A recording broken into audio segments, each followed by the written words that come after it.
Alright, so what's up subscribers? Welcome back to the channel. This is Paul Bonin Vargas of ZEBIANMNL. So this is our newest video for VLOGMAS 2020. If you don't know what VLOGMAS is, it's sort of a whole month of posting videos on your vlog. So VLOGMAS again is from vlog and Christmas. So it's a whole publishing of contents for Christmas.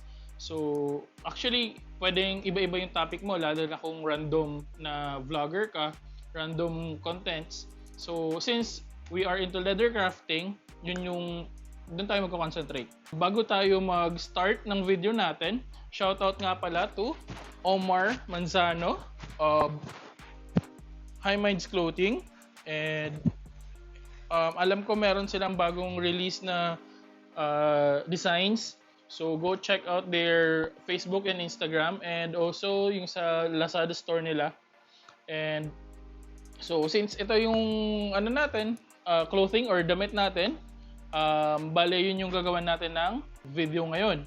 So what are we going to do today is actually a leather bracelet with some statement. So since kilala si Omar ng mga songs about hustling and grind para sa for an inspiration para sa mga kagaya natin na naga-hustle and kumakayod araw-araw. So yun yung gagawa natin ng statement. So parang what I'll be doing is a bracelet out of this scrap. Actually hindi mo pa siya pwede maturing na scrap kasi medyo malaki pa siya. Pero nakahiwalay na kasi ito dun sa leather na ginagamit ko since uneven yung shape. So from here, I'll be doing a simple bracelet. And meron tayo actually na extra dito na mahabang leather na from here also, from this leather also. So bale, what you have to do is measure your wrist. Parang ganito lang. Measure your wrist. Tapos so parang magiging itsura is ganito. Okay? So hanap ka ng part na medyo maluwag, hindi siya masyado mahigpit and hindi naman masyado maluwag, para pag nilagyan mo na ng button screw, hindi ka mahihirapan. I mean, hindi mahihirapan yung kamay mo. So parang ganito lang yung luwag niya. Okay? And then after that, get that one and cut it and measure it.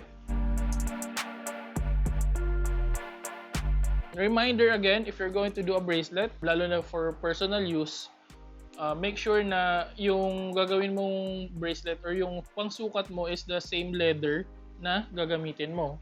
Kasi kapag mas makapal yung leather, may tendency na hindi yung sukat, hindi maganda yung sukat. Okay? So ayun, I'll be getting 26 centimeters from here by 2 centimeters. Okay? So I'll start now. Alright, so what's up subscribers? Welcome back to the channel. This is Paul Bonin Vargas of ZEBIANMNL. So this is our newest video for VLOGMAS 2020. Alright, so I'll cut the leather first with the length of 2 centimeters. Bali, i-cut lang natin siya with 26 centimeters.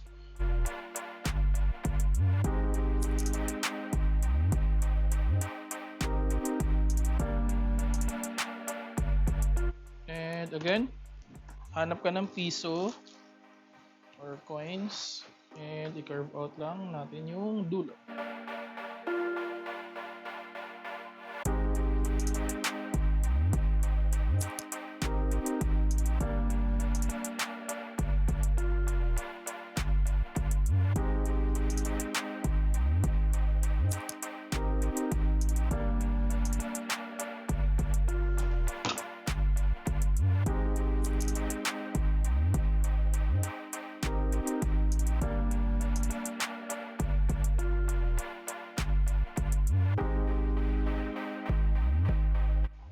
Alright, so kapag nailagay mo na yung para sa button screw mo, syempre, button it up na.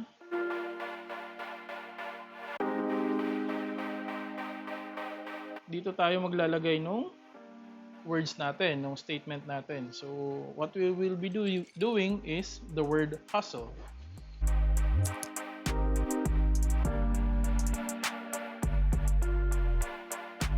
H-U-S-T-L-E. So, S tsaka T yung magkatabi. So, find S and gagawin natin is, this one is T. Measure mo lang yung parang pagitan nila.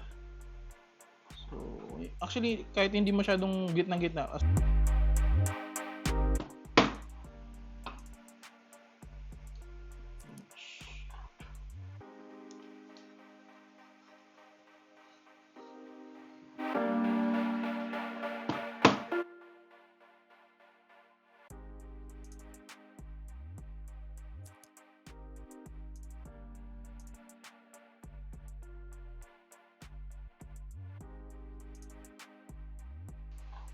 Okay, so here's our leather bracelet.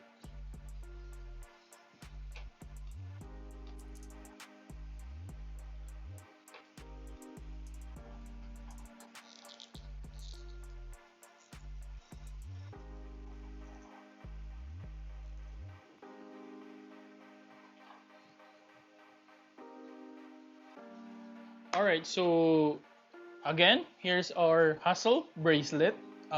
It's actually a statement bracelet. So, yun, ganun lang kasimple gumawa ng bracelet. And syempre, mas magiging complicated ito depende sa plan or sa gusto mong gawin. So, again, this is Paul Bonin Vargas. Please don't forget to comment, like, and syempre, subscribe na rin kayo sa channel para mas marami kayong mapanood na video tutorials in leather crafting. So, before I end this video, shout out to Mel16, one of our followers, and syempre to one of our top fan, which is Dave Mangibat. So again, for more videos, do check our videos here and do subscribe over here. So that's it, and maraming salamat sa pagnood, and abang pa kayo ng vlogmas natin, okay? Diyos mabalos!